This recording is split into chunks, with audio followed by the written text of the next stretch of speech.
the other thing ndechekuti whatever he said under that mic hakuna munhu anotaura sematauro aya achinyepa. There is no smoke without fire. Exactly. So we used to drink beer kudhara. Taiti people they used to call me munhu akanyarara steering. But ndaiti kana ndadhakwa.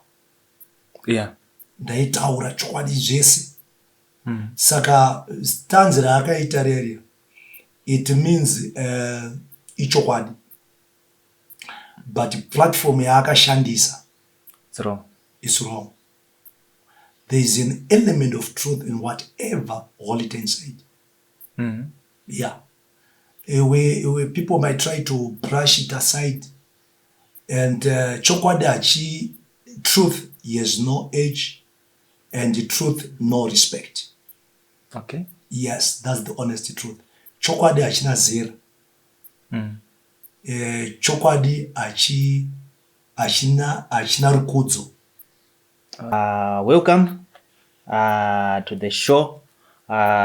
Tina Bishop Nyamakanga. Vanhu vese munovaziva.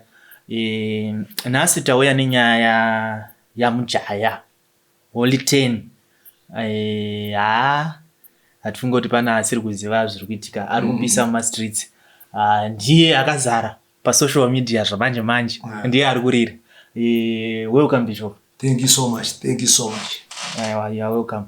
Yeah. Bishop, ndaichida kuti mumboti, because indimi wafudze mweya. Zvamunga muono wenyu nenyaya iri kuitika yaHoly 10 yekuzotanga kutuka vanhu, akutanga kutora zvakawanda ana Ningi, ana Prophet it.DJ, vakazodaiwo vanenge vane magirlfriends chichichi, akatibate vanhu vakati wandei, ana Passion Java, ana Mudiwa, of which some of the people vakabata vakuru vemachechi, kozoitawo vamwe vemusecular world vakabata. Handizive, ndaida kuti mutipo muono wenyu pane nyaya yavaibata, especially kune vanhu vaMwari vakaita sana Prophet it.DJ, tichipinda nana Passion Java nana vakatibate. Thank you so much. Nyaya yakaitika paya ndemaonero angu inini ndeyekuti he might be under the influence of drugs. Okay. Yeah, anogona kunge akauya akatokoka kuti ndoda kuvapedzera. Kuti chinhu chachiri pre-planned. Point number 2, the other thing ndechekuti whatever he said under that mic, hakuna munhu anotaura sematauro aya achinyepa. There is no smoke without fire. Exactly. So we used to drink beer kudhara. Taiti people they used to call me munhu akanyarara steering. But ndaiti kana ndadhakwa. Yeah. Ndaitaura chokwadi zvese. Saka stanzi raakaita reri, it means ichokwadi. But platform yaakashandisa, it's wrong. It's wrong. There is an element of truth in whatever Holy said. Yeah. Where people might try to brush it aside. And chokwadi truth has no age, and the truth no respect. Okay. Yes, that's the honest truth. Chokwadi achina zera. Chokwadi achina rukudzo. All right. Chokwadi chinongoramba chiri chokwadi. Asi kuti ataura wacho chokwadi nepaachitaurira. Ndo panogona kunge pasina kuita zvakanaka. All right. Because nyaya yemakondomu, yepfuti, zvese zvakataurika zvemahuri, zvinogona kunge zvakatoitika. But platform yaashandisa. All right. And also on DJ Olla. I think ndakambokomenda and I even did a video. Ndichimuudza nchiti, your platforms should be there to transform and impact people's lives. Should have constructive engagements. Nevanhu. rather than you bring endimuridzo. Otaura. Zvaanotaura, womusiya, wounza maikeketso. Wotaura kuti endimuridzo irombe renyika. Mukuvira kwezuva, patwa relationship disintegration. Ine zvinoperera kuvana. Zvoperera kuvana. Yeah. You understand? Ipapa panyanga dai changa chiri chokwadi chataurwa naHoly 10. But iye semunhu ari kuziva kuti no, munhu ari kutaurwa apa uyu ndi Hubert Angel. Hubert Angel is an ambassador. He's a man of God. There should be a platform. Yeah. Inofana kutaurwa izvozvo. Munhu waMwari ndikabuda panze apa. Ndikaona tuwana tudiki so. Tuchitaura about me zvakaipa about me. Baba unenge wapera. Plus nyaya yakanaka kutaura nevana vadiki, which means nyaya inotangira ipo pane kwayakatombotaura. Kune kwayakataura. Saka iye kuti achengetedze basa rake. Chengetedza vanhu vako. All right. In as much you want money, in as much you want stars to be sent to you, in as much you want viewers, because you can monetize. Don't forget where your bread is buttered. Right. So allowing some issues with the taurwe.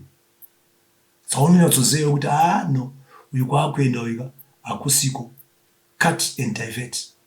All right. Can I find the real issues? Find another platform. Kune kwazito totaurwa. Kwenda kwa Profix. I platform yake yoyo. Ndokwazito taurwa ikoko kwa Profix anotaura zvese. But your platform now, inoya vanhu vakasiyana. Neyama lawyer, my business people, my sportsmen, inouya mafundisi, inoya vanhu vakasiyana. From all walks of life. Zvasiyana zvokuti i-content iri one-sided. All right. Yokuti munhu atuya kunoexpose, kunoanda kuti kune anogadzira content yekungoexpose chete saProfix. That's his content. And that platform is good for that. All right. But we have platform kwake DJ Olla. Because mangwana pane Alec Macheso. Mangwana pane politician. Yeah. Mangwana pane musician. Saka vanhu ava kune kwavanozondosangana. Yeah. Andro. Kune kwavanozondoita se? Kwavanozosangana. In as much paine chokwadi chiripo, but defend vanhu vako. All right. Aimabona. Because mangwana Angel uchamuda kuti auya. Ukamfonera kuti achauya here. Auye. Mama V mangwana uchamuda kuti achauya here mangwana. Auye. Taiti goreri yakachema. Achadzoka here. Achadzoka. So by end of the day, DJ Olla aifanira kuone wisdom. Alright, dzikuona kuti munhu yanenge ari under the influence. Under the influence. Ende kwaakuenda uko. Kunoita here. In as much as kutaura chokwadi kachino chokwadi ndosaka chokwadi, the truth has no respect and the truth has no age. That is to say, kana chokwadi chikataurwa hachikendenge. But mfana kutaura chokwadi ka ichokwadi kwakatoiwa pamwe zveshuwa akatoya nemakondomu. Andona. But ndofana kushandisa wisdom. All right. Kuti okay. Yeah. Because ipapo ane nyaya dzaakazotaura dzekumba kwake, nyaya idzodzo I don't think it was necessary. Like anga kutaura relationship yake with Kimberly Richards, his own wife. Aizotaura kuti akamutorere aida kusipeka anzani votes chichi and so on. Ndakazvinzwa achitaura kudaro. All these things.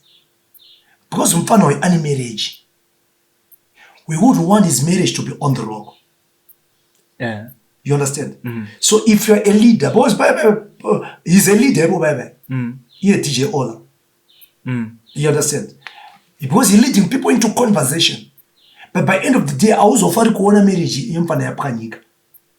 ataura ari under influence, which is also important for him or DJ Olla to make sure that whoever is coming on his podcast must not be under any kind of influence. Because ataura zezvia, mkazaona rambiwa votes, ndinazvenza votes achatsamba. Achada kuuya. Iye Kimbalo wacho kana anga asina hanya nazo wamudisa. Wamuita undress. Ane ma feelings. Munhu anofunga. Achada kuuya.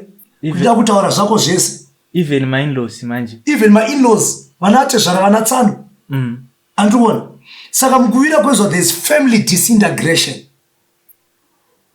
All right. Hauna zvauri kuita nepodcast yako. All right. Life is not being changed. But to destroy your family. But to destroy a family. So when you destroy family, you have destroyed the community. All right. Destroying the community, you have destroyed the nation. Yeah. Because their family is the micro of the macro. All right. Yeah, but mngomane yanga nezonsheka. Because ndichizo follower video rake akumbera regerero. Achiti iye na Libet Angel. Vantone relationship ndisekuru nemzukuru. I think iye ane part yakaita yanga isiri good. Like kuti inini mzukuru wangu, inini mwana watete wangu inini. Ndokona kuti mfonera shamwari. Ipapamba pamwe yacho isito titauri tirimba. Ipapamba yatsangana. Kwa hiyo hapa. Ningawe mudiki pa age. Patokona kuonesana. Okay. Saka I think maybe ngomana ipapa mino munozonase kuti ngomana aasere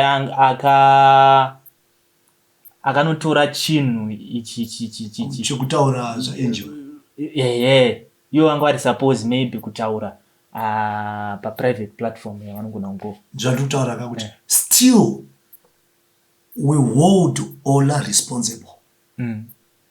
Amanzvisa. Inini mungayekwa ndiri inini. Mukatanga kutaura nyaya dzachibanda. Amanzvisa. Kana ndiri munhu anovaka chaiche, I will never allow you. Because I know kuti une ukama naye. Andimabonzisa. Akatadza Holy kutaura zvama taura aita se aita. He was wrong. But chii chamutuma kuti ataure madrugs or was anga akadhakwa. Zvazati ndosana ndikuti DJ Olla anofanisa ma rules in place ekuvheta vanhu. Usati watanga podcast, especially wakomana, imwe information fana kusenzwa. Because da kukudzai sorry yakanaka. Ndizvozvo. But let us consider the damage. Yeah, because kunyange wakumbira sorry ma video are still circulating. So ndikutaura nezvo. Isu antakati sorry. But dakukudzai reality. Antakati sorry. Nhasi ndo ndasangana iwa nhasi. Chinotanga kupinda musoro mangu haisi sorry. Chinotanga kupinda musoro mangu makondomu. Akatoburitsa chikwama so ndina kutofuta chikwama chini makondomu. Where there is true kana kuti manyepo. You understand? Kureva kuti zvakasiya a lasting impression. Kunyange ake munhu azotsori. Saka tiri kuti prevention is better than cure. Saka uyu angadai akaona kwakwenda nyaya yako angadai akabva gana. Let's talk about your career. Pawakanyora song hiyo wakanga wafungei. Andrew. Pawakanyora zvakadai. Because by end of the day choda kuona ma results. Podcast yako. Fanira kubatsirika here. After uyaita DNA dzake vanhu varowana ndiri tsamba rapfuta. Anozodzoka nefoundation. Chinzwisisa naye. Vana vasingaende kuchikoro vakuendeswa kuchikoro. Vanga vasina mapassport vako vatoresa mapassport. Life is being built. But ukutambopiwa drama rekuona mukadzi achirova murume achinzi uri dzamba rafuta. But after all is done and said, life is being changed. Saka after vaitawa naOlla, avana ningira nhasi avawirirana ndina Mike Getso. After that, pakazoitwa here platform yekuti vanhu ngavachidzoka vachiti hey, I thank DJ Olla, thank you so much. Ndakasika taudzana nemukadzi wangu. But after that, takaita counseling. So we are here to testify kuti takabatsirika. And people have the heart and the hunger to go there again. Saka ngokungo destroyer. Varu.